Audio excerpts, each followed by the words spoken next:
মন্ত্রী বলে, বাদশাহ আপনি যদি যান আপনিও কালেমাওয়ালা হয়ে যাবেন। এবার বাদশাহ নিজে যুবকের কাছে চলে গেলেন। একটু আল্লাহু আকবার বলেন, আর একটু জোরে বলেন আল্লাহু আকবার।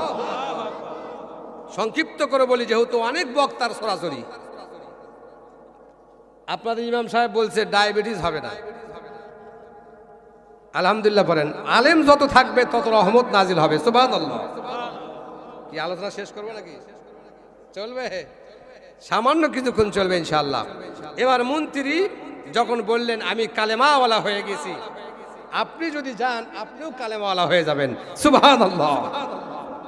বাদশাহ বলে, আমি যে যুবককে জাদু শিক্ষার জন্য বিদেশে পাঠাইছি কোটি কোটি টাকা খরচা করে, সেই যুবক আসে না কেন? সুবহানাল্লাহ বলেন। এদিকে যুবক এসে কাম সারে ফেলে দিছে, বাদশাহ ওঠে চুল খাচ্ছে। সম্মানিত ভাইরা আমার, বাদশাহ ইউসুফ জুনওয়াস ওই আব্দুল্লাহর কাছে চলে গেলেন। যাওয়ার পরে উনি গভীরভাবে পর্যবেক্ষণ করলেন, গভীরভাবে চিন্তা করে দেখলেন, আমি যে যুবককে জাদু শিক্ষার জন্য পাঠাইছি এটাই কি সেই যুবক? সুবহানাল্লাহ। বাদশাহ বলতেছে, ও যুবক, ও যুবক, তুমি কি সেই যুবক যে যাকে আমি জাদু শিক্ষার জন্য পাঠিয়েছিলাম? তুমি কি সেই যুবক? এবার আব্দুল্লাহ ইবনে তামের বলতেছে, হ্যাঁ আমি সেই যুবক। একটু আওয়াজ দিয়ে বলেন সুবহানাল্লাহ। সম্মানিত ভাইয়ের আমার, যুবক এবার বাদশাহের কাছে ভয় পায় না। যুবক বলে, আল্লাহি বিল্লাহি ওয়াল্লাযী নাফসি বিয়াদিহি, সেই সত্তার কসম করে বলছি যে সত্তার কালেমা আমি পড়েছি, এই কালেমা পৃথিবীর কোনো শক্তির কাছে মাথা নত করতে জানে না। কথা বলেন ঠিক না বেটে? সুতরাং তুমি বাদশাহ কেন, সারা পৃথিবীর লোক যদি আমাকে বলে কালেমা ছাড়ো, আমার জীবন চলে যেতে পারে, আমার হায়াত ফুলে যেতে পারে, আমার রক্ত শেষ হতে পারে। ইউসুফ জুনওয়াস তুমি জেনে রাখো, আব্দুল্লাহ যে কালেমা পড়েছে এই কালেমা থেকে 1 ইঞ্চি জায়গায় দিক সেদিক হবে না। একে বলে কালেমাওয়ালা। একে কিওয়ালা বলে? কালেমাওয়ালা বলে। সম্মানিত ভাইরা আমার, ইউসুফ জুনওয়াস বলে, তোমাকে কোটি কোটি টাকা দিয়া জাদু শিক্ষার জন্য পাঠাইছি, তুমি আমার দেশে এসে কালেমার দাওয়াত দাও, তোমার সাহস তো কম না? এত বড় সাহস তোমার?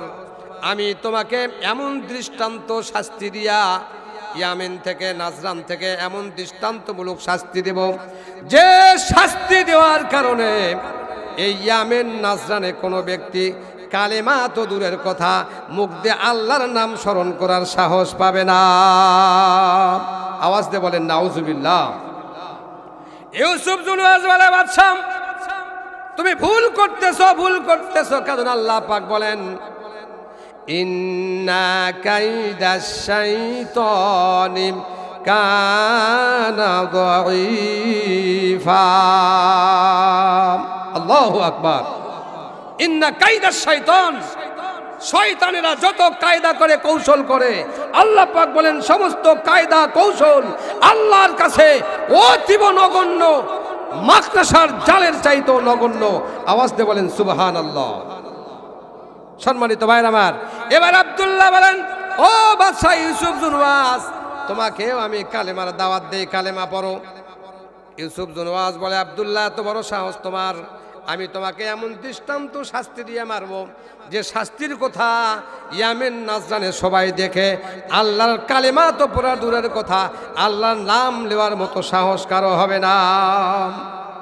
এই কিছুদিন আগে বাংলার জমিনে ও আমার মুসলমান ভাইরা, একমাত্র একটি দল ছাড়া যত দলের লোক আছে সমস্ত দলের লোককে কারেন্ট শট দিয়া আয়না ঘরে ঢুকায়া ঘুম করে ফাঁস দিয়ে তাদের হত্যা করেছিল।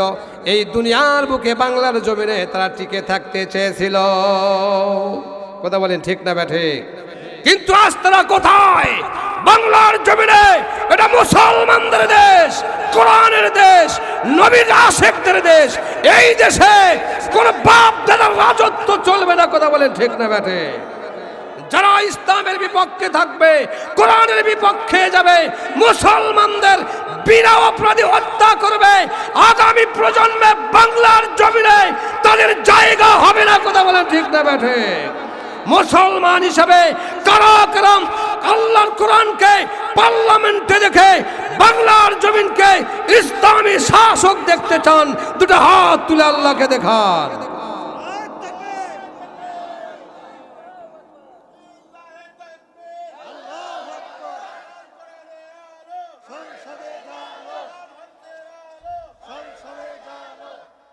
আলহামদুলিল্লাহ, আলহামদুলিল্লাহ।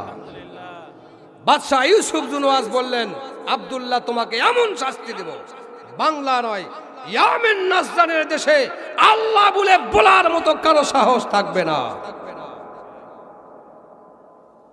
ইউসুফ জুনওয়াজ বললেন, তার মন্ত্রীদেরকে বললেন, আব্দুল্লাহকে ধরে নিয়ে আমার প্রাসাদে চলে যাও। মনোযোগ আছে আমার দিকে? প্রাসাদে নিয়ে যাওয়া হলো। সেখানে নিয়ে গিয়ে তাকে বুঝানো হলো, আব্দুল্লাহ তোমার পিছে লক্ষ কোটি কোটি টাকা খরচ করেছি, তুমি যদি কালেমা ছেড়ে দাও তাহলে এই ইয়ামিন নাজরানের সব চাইতে সুন্দরীকে দিয়ে তোমাকে বিবাহ দেব এবং আমার প্রজন্মে, ভবিষ্যৎ প্রজন্মে তোমাকে এই ইয়ামেনের প্রেসিডেন্ট বানায় দেব, তুমি কালেমা ছেড়ে দাও। ওইরকম সুযোগ যদি আমাদের হতো, কি বলেন, ছেড়ে দিতাম? বললেন ঠিক আছে, কত কি করা লাগবে কন, রাজি আছি। কিন্তু যুবক আব্দুল্লাহ ইবনে তামের বললেন, আমাকে যদি 100 বার যদি আমাকে হত্যা করা হয়, আবার যদি আমি জীবিত হই, আবার যদি আমাকে হত্যা করা হয়, এরকম ভাবে 100 বার যদি আমাকে হত্যা করো, তারপরও আমি আব্দুল্লাহ ইবনে তামের বলবো লা ইলাহা ইল্লাল্লাহ। আওয়াজ দিয়ে বলেন সুবহানাল্লাহ। সম্মানিত ভাইরা আমার কলিজার টুকরা এলাকাবাসী, আমি আপনাদের বলতে চাই, মুসলমান যদি হতে হয়, প্রকৃত মুসলমান হন, না হলে জান্নাত কিসমতে জুটবে। এই যে মসজিদ করেছেন, কত সুন্দর মসজিদ, মসজিদের ভিতরে গেলে দিল ঠান্ডা হয়ে যায়। আপনারা হাদিস শুনেছেন, মান বানা মসজিদান বানাল্লাহু লাহু বাইতান ফিল জান্নাহ। আওয়াজ দিয়ে বলেন সুবহানাল্লাহ। নবীর হাদিস, নবী আলাইহিস সালাতু ওয়াস সালাম বলেছেন, যে ব্যক্তি মসজিদ তৈরি করে, মান বানা মসজিদান বানাল্লাহু লাহু বাইতান ফিল জান্নাহ। আল্লাহ পাকের নবী বলেছেন, যদি কেউ মসজিদ বানায়, মসজিদ তৈরি করে, আল্লাহ পাক তার জন্য বেহেশতের ভিতরে ঘর নির্মাণ করে দেন। আওয়াজ দিয়ে বলেন সুবহানাল্লাহ। আমরা সবাই কি বেহেশত চাই? বেহেশত চাই তো?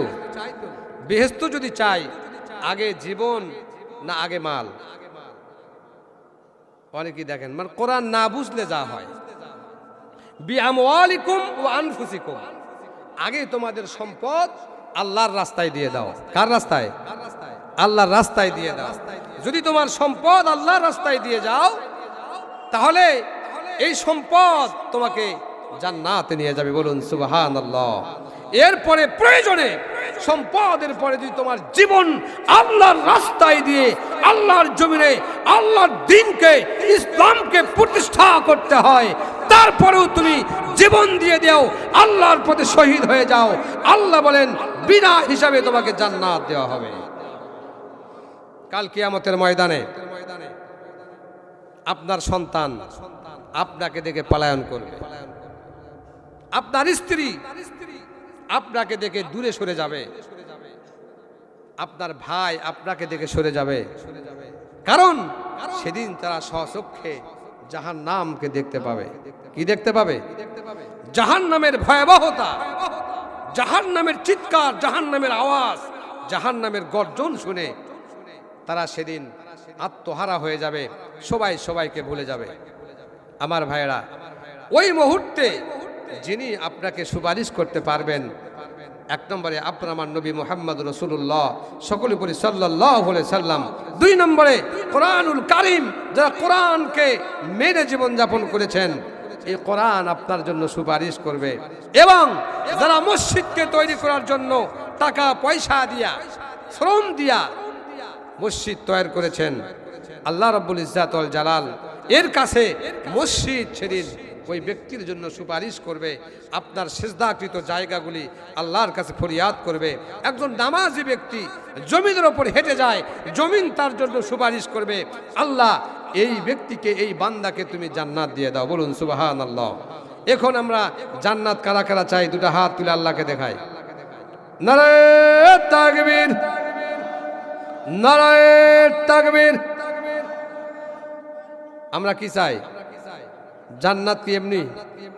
আল্লাহ পাক বলছেন, আম হাসিবতুম আন তাদখুলুল জান্নাহ ওয়ালাম্মা ইয়াতিকুম মাসালুল লাযিনা খালাউ মিন ক্বাবলিকুম মাসাতহুমুল বাসাউ ওয়াদ-দাররা ওয়া যুলজিলু হাত্তা ইয়াকুলার রাসূল। আল্লাহ পাক কোরআনুল কারীমের মধ্যে বলেন যে তোমরা যে জান্নাত চাও